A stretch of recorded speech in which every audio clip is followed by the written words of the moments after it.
أعوذ بالله من الشيطان الرجيم. بسم الله الرحمن الرحيم.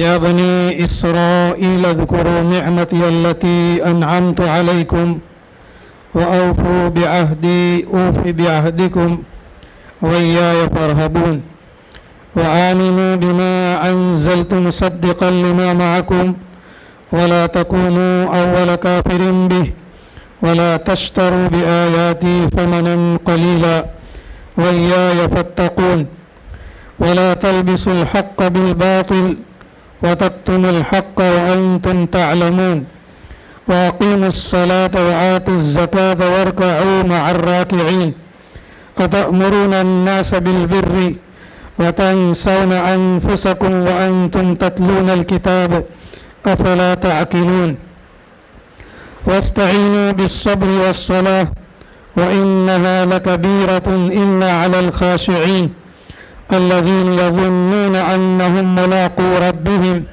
وأنهم إليه راجعون صدق الله العظيم.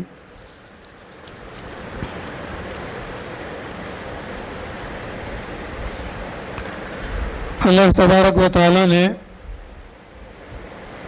اس رکوع کے شروع کے اندر میں جیسا کہ کل عرض کیا گیا تھا، بنی اسرائیل کو، یہود اور نصارہ کو اللہ تبارک و تعالیٰ نے دعوت دی، قرآن پاک کے اوپر ایمان لانے کی دعوت دی، اسی طریقے سے نبی آخر الزمان کے اوپر ایمان لانے کی دعوت دی۔ اس کو اللہ تبارک و تعالیٰ نے سورہ مائدہ کے اندر میں ذکر فرمایا ہے۔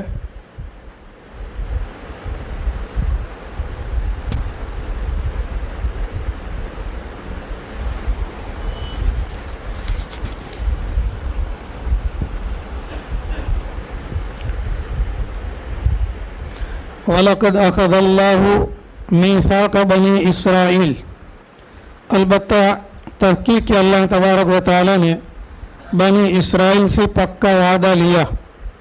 وَبَعَثْنَا مِنْهُمْ 12 نقیباً، اور اللہ تعالیٰ فرماتے ہیں کہ ہم نے انہی میں کے 12 لوگوں کو نگران بنایا، سردار بنایا۔ وقال اللہ انی معکم، اور اللہ تعالیٰ نے فرمایا کہ بے شک میں تمہارے ساتھ میں ہوں۔ لئن اقمتم الصلاة وآتیتم الزکاة وآمنتم برسلی وعزرتموہم واقرضتم اللہ قرضا حسنا۔ لئن اقمتم الصلاة، اگر تم نماز کو قائم کرو، وآتیتم الزکاة، اور تم زکوٰۃ دیتے رہو۔ اس پر علماء کرام نے لکھا ہے کہ اللہ تبارک و تعالیٰ نے نماز اور زکوٰۃ حضرت موسیٰ علیہ السلام پر اور ان کی امت اور قوم کے اوپر میں فرض فرمائی تھی۔ لئن اقمتم الصلاة وآتیتم الزکاة، اللہ تعالیٰ نے وعدہ فرمایا اپنی معیت کا۔ معیت کا مطلب یہ ہے کہ اللہ تعالیٰ فرماتے کہ میں تمہارے ساتھ میں ہوں۔ کب تک تمہارے ساتھ میں ہوں؟ اس کی شرط لئن اقمتم الصلاة وآتیتم الزکاة، اگر تم نماز قائم کرتے رہو اور زکوٰۃ دیتے رہو۔ وآمنتم برسلی، اور میرے رسولوں کے اوپر میں تم ایمان لاؤ۔ وعزرتموہم، اور تم ان کی مدد کرو۔ وأقرضتم اللہ قرضا حسنا، اور تم اللہ تعالیٰ کو بہترین قرض دو۔ اللہ تعالیٰ کو قرض دینے کا مطلب اور معنی یہ ہے کہ کوئی غریب، محتاج، مسکین، فقیر، ضرورت مند ہے، حاجت مند ہے، اس کو قرض دینا، یہ گویا اللہ کو قرض دینا ہے۔ اور اللہ کو قرض دینے کا مطلب یہ ہے کہ جس طریقے سے ایک آدمی دوسرے آدمی کو قرض دیتا ہے تو جس کو قرض دیا جاتا ہے وہ قرض کو واپس کرتا ہے، اسی طریقے سے اللہ تبارک و تعالیٰ اس قرض کو آخرت کے اندر میں اس کا بدلہ واپس کریں گے۔ قرض حسنا۔ لَأُكَفِّرَنَّ عَنْكُمْ سَيِّئَاتِكُمْ، اگر تم نماز قائم کرو، زکوٰۃ دو، میرے رسولوں کے اوپر میں ایمان لاؤ اور ان کی مدد کرو اور قرض حسنہ دو، تو اللہ تعالیٰ وعدہ فرماتے ہیں لَأُكَفِّرَنَّ عَنْكُمْ سَيِّئَاتِكُمْ، میں تمہاری سیئات کو اور تمہاری برائیوں کو ختم کر دوں گا، وَلَأُدْخِلَنَّكُمْ جَنَّاتٍ، اور میں تم کو ضرور ضرور داخل کروں گا ایسے باغات کے اندر میں، ایسی جنتوں کے اندر میں، تجری من تحتها الانہار، کہ جس کے نیچے سے نہریں بہتی ہوگی، فمن کفر بعد ذلك منکم، سو تم میں سے کوئی بھی اس کا انکار کرے گا، فقد ضل سواء السبیل، تو یوں سمجھو کہ اس نے گمراہی اختیار کر لی سیدھے راستے سے۔ فبما نقضهم میثاقهم، آگے اللہ تعالیٰ فرماتے ہیں کہ ہم نے جو بنی اسرائیل سے عہد لیا تھا، وعدہ لیا تھا، اس وعدے کو توڑنے کی وجہ سے لعناہم، ہم نے یہود اور نصارہ کے اوپر میں لعنت بھیجی، وجعلنا قلوبہم قاسیہ، اور ہم نے ان کے دلوں کو سخت کر دیا، یحرفون الکلمہ عن مواضعہ، تورات کی بعض جگہوں کے اندر میں سے کلمات کو بدل دیتے تھے، وَنَسُوا حَظًّا مِّمَّا ذُكِّرُوا بِهِ، اور اس حصے کو بھول گئے کہ جس کے ذریعہ سے ان کو نصیحت کی گئی تھی۔ اس آیت کے اندر میں اللہ تبارک و تعالیٰ نے بنی اسرائیل سے جو وعدہ لیا تھا، عہد لیا تھا، اس کا تذکرہ سورہ مائدہ کے اندر میں اللہ نے ذکر فرمایا۔ تو اس آیت کے اندر میں اللہ تعالیٰ فرماتے ہیں یا بنی اسرائیل، اے یعقوب کی اولاد، اذکروا نعمتی، میری نعمت کو یاد کرو، التی انعمت علیکم، جو میں نے تم پر نازل فرمائی، وَأَوْفُوا بِعَهْدِي، اور میرے وعدے کو پورا کرو، اوفی بعہدکم، میں تمہارے وعدے کو پورا کروں گا، وَإِيَّايَ فَارْهَبُونِ، اور مجھ ہی سے ڈرو۔ اللہ تبارک و تعالیٰ نے جیسا کہ ابھی سورہ مائدہ کی ایک آیت کا ترجمہ کیا گیا، اس سے اللہ تبارک و تعالیٰ نے بنی اسرائیل سے وعدہ لیا تھا، ایک تو یہ کہ نبی آخر الزمان کے اوپر میں ایمان لائے، اور نبی آخر الزمان کے اوپر میں جو کتاب قرآن پاک کی شکل کے اندر میں نازل ہوئی اس کے اوپر میں ایمان لائے، یہ اللہ تعالیٰ نے ان سے وعدہ لیا تھا، اور اس پر اللہ تبارک و تعالیٰ نے ان کو وعدہ کر رکھا تھا کہ میں تمہارے گناہوں کو معاف کر دوں گا اور تم کو جنت کے اندر میں داخل کروں گا۔ تو یہ اللہ تبارک و تعالیٰ فرماتے ہیں کہ تم اپنا وعدہ پورا کرو، میں اپنا وعدہ پورا کرتا ہوں، وَإِيَّايَ فَارْهَبُونِ، اور مجھ ہی سے ڈرو۔ وَإِيَّايَ فَارْهَبُونِ کی تفسیر کے اندر میں علماء کرام نے لکھا ہے کہ مدینہ منورہ کے یہود مالدار تھے، ریاست تھی ان کی، اور چودھرائی پن بھی ان کے پاس میں تھا، اور مدینہ منورہ کے مشرکین اور کفار ان کے تابع تھے۔ اب یہ نبی کریم صلی اللہ علیہ وسلم کو پہچانتے تھے، یعرفونہ کما یعرفون ابناءہم، کل بھی ذکر کیا تھا، اس سے پہلے بھی ذکر کیا تھا، لیکن ماننے سے انکار اس لیے کرتے تھے کہ اگر نبی آخر الزمان کو مانیں گے تو پھر ہماری ریاست ختم ہو جائے گی، چودھرائی پن جو ہے وہ ختم ہو جائے گا، اور یہ مدینہ منورہ کے جو مشرکین ہیں وہ ہماری طرفداری کرنے کے بجائے ہماری مخالفت کریں گے۔ تو اللہ تبارک و تعالیٰ نے فرمایا کہ ایمان لانے کے اندر میں، نبی آخر الزمان پر ایمان لانے میں اور قرآن پاک کے اوپر ایمان لانے میں کسی سے ڈرنے کی ضرورت نہیں ہے۔ وَإِيَّايَ فَارْهَبُونِ، مجھ ہی سے ڈرو، اگر مجھ سے ڈرتے ہو تو اس کتاب کے اوپر میں ایمان لاؤ اور نبی آخر الزمان کے اوپر میں ایمان لاؤ۔ یہاں تک اللہ تبارک و تعالیٰ نے بنی اسرائیل سے یہ دعوت اور تبلیغ کا کام چاہا، اشارہ کے طور پر اور کنایہ کے طور پر۔ آگے والی آیت کے اندر میں اللہ تعالیٰ نے بنی اسرائیل سے یعنی یہود اور نصارہ سے اللہ تبارک و تعالیٰ نے یہ چاہا کہ وہ ایمان لائے اور کھلم کھلا ان کو ایمان لانے کی دعوت دی۔ وَآمِنُوا بِمَا أَنزَلْتُ، یہود اور نصارہ کو کہا گیا کہ ایمان لاؤ بما انزلت، ان چیزوں کے اوپر میں جو میں نے اتاری، یعنی قرآن پاک کے اوپر میں ایمان لاؤ۔ قرآن پاک ایسی کتاب ہے کہ اگلی کتابوں کی وہ تصدیق کرتا ہے، یعنی تورات، زبور اور انجیل اور صحف ابراہیم اور صحف موسیٰ کے اندر میں